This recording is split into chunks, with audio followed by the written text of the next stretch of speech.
موناليزا.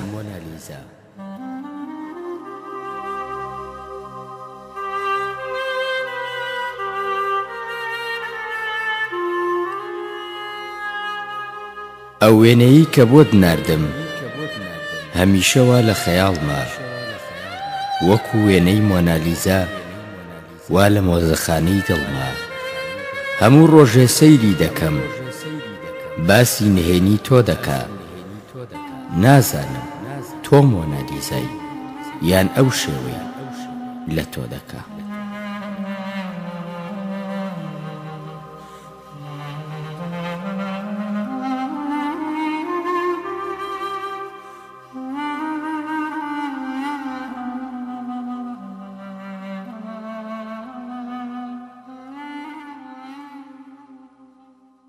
شەوی غوربەت.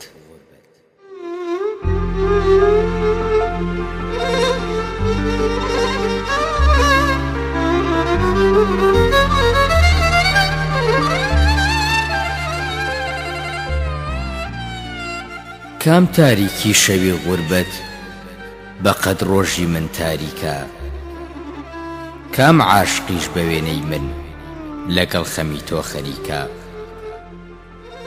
منەو کەسەم هەموو وەرزێ پشکۆی ئاگری زستانم، نە بە عاشقت گەشتم و نە تۆش زانیت بە سوتانم.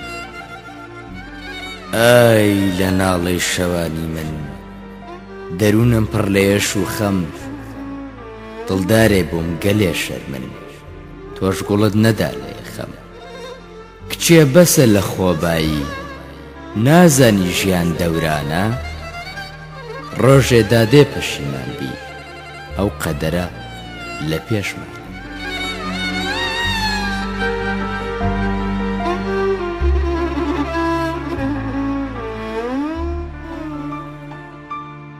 یاداشتی ئەوین.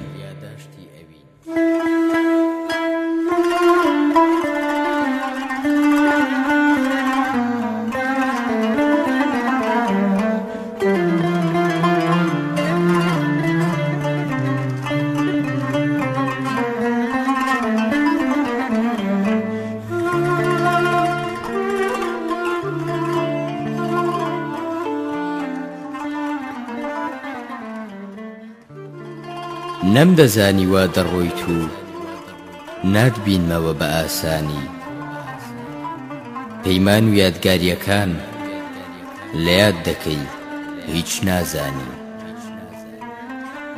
گەڵا گەڵای پاییز وەری زستانیش هات هەر نەهاتی، ئەبینی تۆ ئیلهامێ بوو نە ڕۆحیمە نە چاوانی.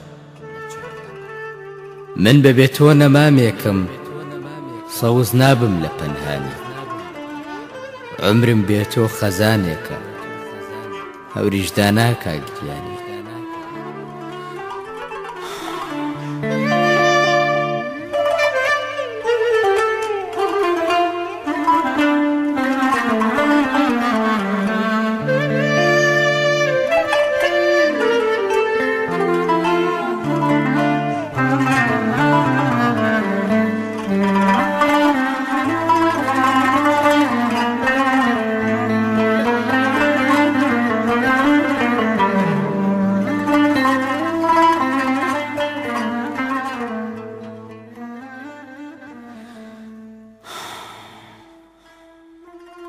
لە جێی سۆزی خۆشەویستی بە گۆشەگیری دەمکوژی، ئیتر چۆن نەمرم بەمەستی کە فرمێسکی چاوم بڕژی.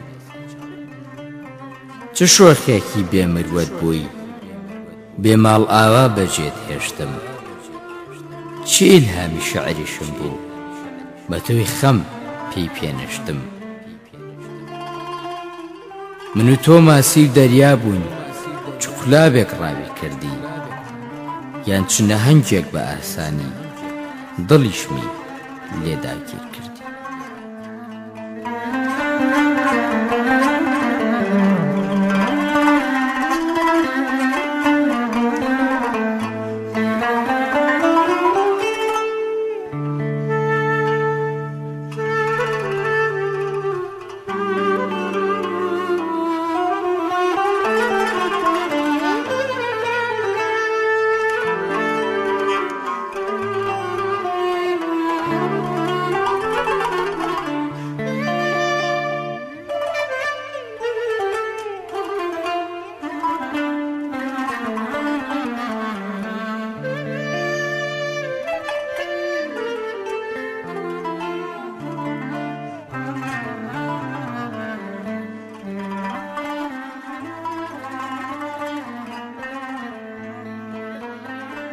سۆراغ.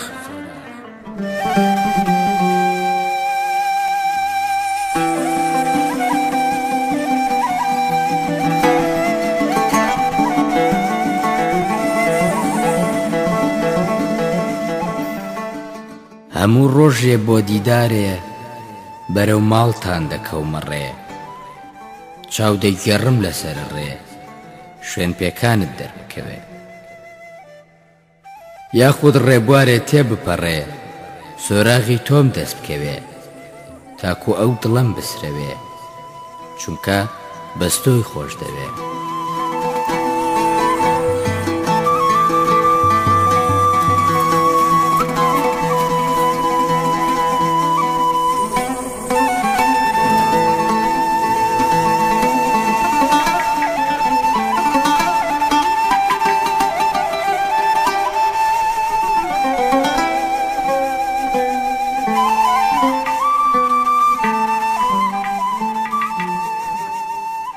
ڕوو لە ئاسمان هاوارەکەم دەست بە دوعا هەموو شەوێ، لەو دی و پەنجەرەی ژوورەکەم هەتاکو مانگ دەربکەوێ،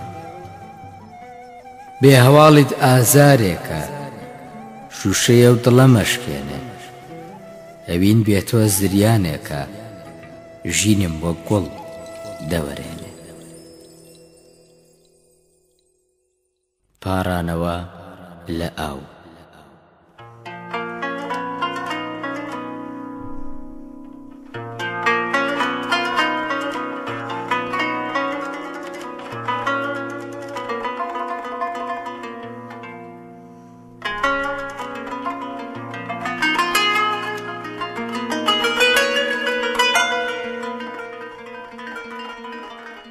وەرە پێشێ با پەنجەکانم لە تاڵ بە تاڵی پرچی لولت بە ئاڵێ، وەرە پێشێ نەکا مەرگ یەخەم بگرێ و پەنجەکانم لە ڕێگەوە هەڵبکێشێ،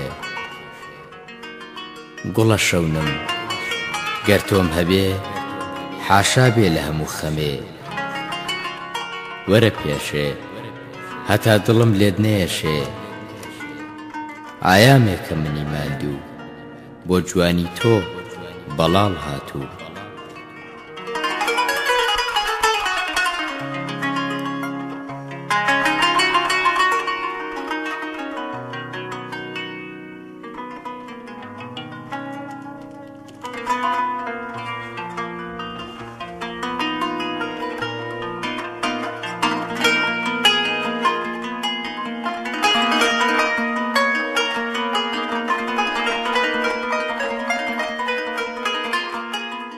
بڕوا ناکەم هیچ عاشقێ بۆ نازی تۆ خۆی ڕاگرێ، وەرە پێشێ من ناتوانم لەمە زیاتر ڕازی دڵم حەشار بدەم، من دەمەوێ کراسێکت لە ئاوریشم بۆ بچنم، ملوانکەیەک لە یاقوتی تەڕ بکەمە مەلێ، تەسریحەیەک لە ئەستێرە بەم لەسەرت، من دەمەوێ تابلۆیەکت لە پەلکە زێڕینە بۆ بکێشم، پەنجەکانت ئەرخەوانی بێ و جووتێک گوارەی قاوەییت بکەمە گوێ، وەرە پێشێ شەرمی ناوێ دڵم تەنیا تۆی لێم دەوێ، قۆڵ و باسکم باخی لیمە و سێوی دەوێ، هەناسەشم وا گڕەگڕی بۆ ماچی هەناری لێوی،